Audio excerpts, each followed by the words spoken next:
Hello everyone. Yesterday I had a really interesting chat with a lady who is still living with the drinker. They were in a relationship and now she doesn't want to be in a relationship with him anymore. And about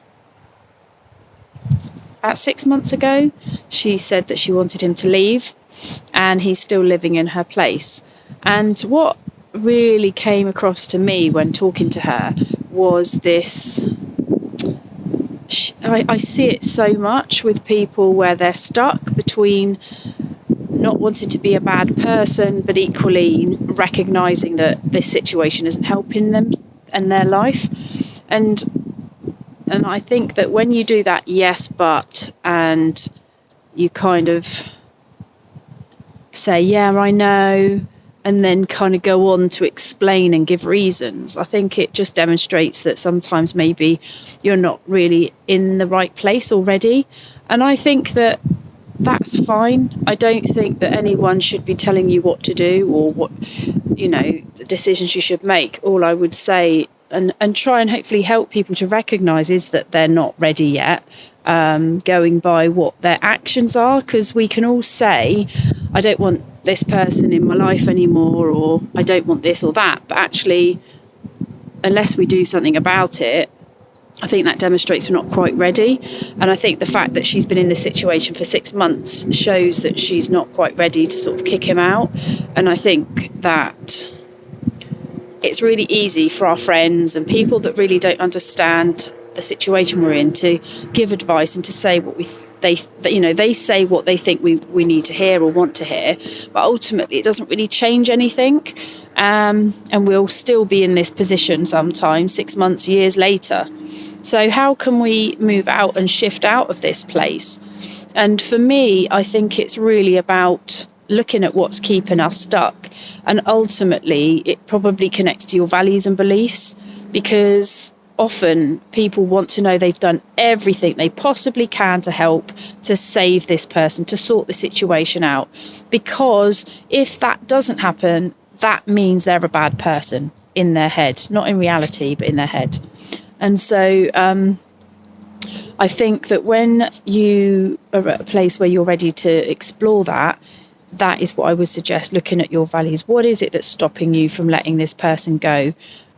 Because if it's usually the case where people say, but, if anything were to happen to him or her, I would feel really bad. And, when we start taking on that responsibility, if something was to happen to the person, it's our fault. And I don't think that's the case at all. I think that it's really important for us to recognise what's our stuff and what is somebody else's stuff. And again, I always say, if you flip it and think, if this was you in the situation, would you expect that person to take responsibility for what happened to you? Would you blame them? Would you say it's their fault? Would you be angry at them because they didn't do what you want? Maybe you would, but ultimately that's with them, it's not with you. So I think that I've just got to get the dog because he's not following me. Come on. So yeah, I think that there's lots of people in this situation. I speak to people all the time that talk about this. So I think that if you're stuck and you feel, and it's linked to you feeling like you're a bad person or you're worried about the consequences of your actions, then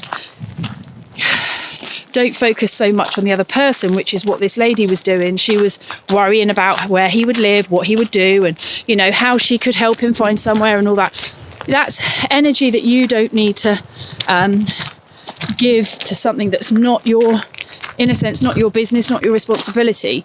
What you need to do, what I would suggest you do, is to look at what's keeping you stuck. Why is this so important to you? And look at your values and beliefs around letting this person go, if that's a situation or a decision you've got to make. What is stopping you? Is it linked to you feeling like you're a bad person? Because if that's the case, then we need to have a conversation, so I can start to help you see where those values and beliefs come from, so that you can start to put some boundaries in place and recognise when things are yours and when they're not. And then that will help you not just in this current situation, but in all your decisions that you make with people in the future.